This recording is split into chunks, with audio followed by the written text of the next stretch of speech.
नमस्कार मित्रांनो, शेतकऱ्यांची शेतीशाळा प्राकृतिक आधुनिक कृषी शोध प्रशिक्षण चिकित्सालय रामपुरी बुद्रुकमध्ये आपले सहर्ष स्वागत आहे।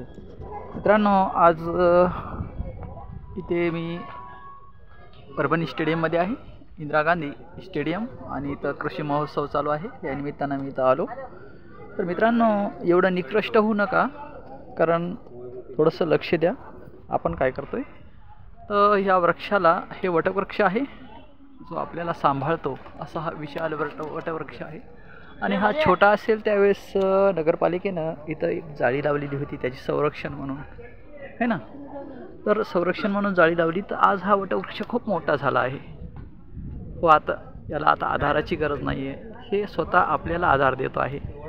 तर हे वटवृक्षासाठी जी जाळी लावली, ती जाळी प्लीज काढून घ्या। आपल्या शेतामध्ये बी शेतकऱ्यांनी जी जर जाळी लावली असेल कोणत्याही झाडासाठी, तर ती योग्य वेळी काढून घेणे आवश्यक आहे, कारण ही आता खूप त्रासदायक होत आहे वृक्षासाठी।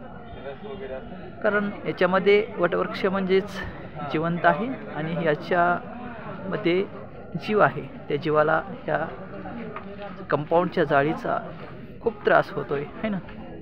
हे काढणं आवश्यक आहे। तर याच्याकडे लक्ष द्या, दुर्लक्षित करू नका।